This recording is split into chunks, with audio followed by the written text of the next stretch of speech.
At the time the PPRC, that's the Producer Price Review Committees, met and determined the price, they told us, Ghanaians, that they are going to pay 5,040 to the cocoa. Something isn't adding up. A simple question was asked. How is COCOBOD handling the current problem?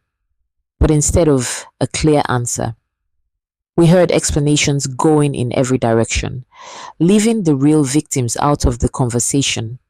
And the people affected are not numbers on a spreadsheet.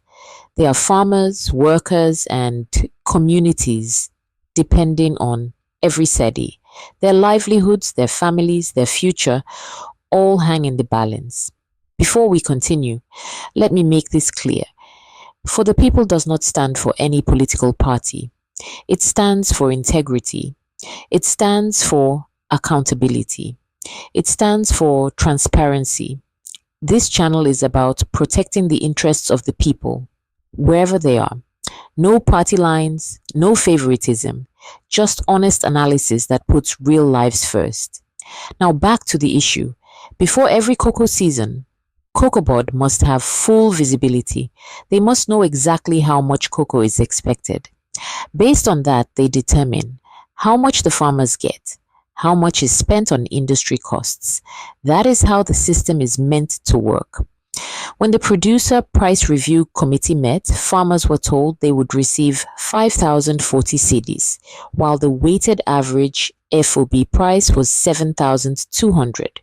That weighted average includes what goes to the farmer industry costs, rollover contracts. Rollover contracts are supposed to be known and accounted for upfront, but now we are told rollover contracts are a debt on COCOBOD's books. But if they were already factored into the weighted average, how can they suddenly become a debt? The real victims are the farmers, the people waiting for payments, who face hardship when these numbers don't align. It's their families that go hungry.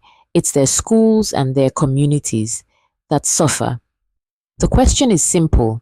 Was there full financial visibility before the season started? Or are the gaps in planning now causing real harm to real people? What do you think? Should rollover contracts be treated as normal pricing components or as unexpected debt, risking the well-being of the farmers and communities? Share your thoughts below. And if you value integrity, clarity, and putting people first, subscribe to For the People and stay informed. I'm at a sea as to what exactly Jerome was doing. You asked him a specific question, and the question was the problem and how COCOBOD was dealing with it, and now he was all over the place talking about almost everything under the sun. This is the problem. Ghana COCOBOD, before you start every season, every year, you must have a visibility. Know exactly how much you expect to come in, and based on that, determine how much you pay to the cocoa farmer, and beyond that, also know how much you spend on industry cost.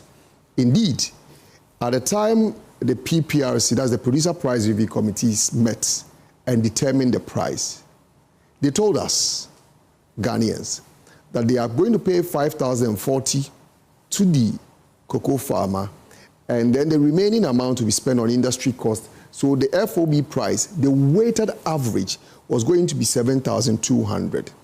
The weighted average is you arrive at the weighted average, taking into consideration how much you pay the cocoa farmer, how much industry costs, and also take into consideration rollover contracts you have. So I've heard them making all manner of statements to the effect that there was rollover contract and it's a debt on COCOBOD books, and you ask yourself, how does rollover become a debt on COCOBOD books?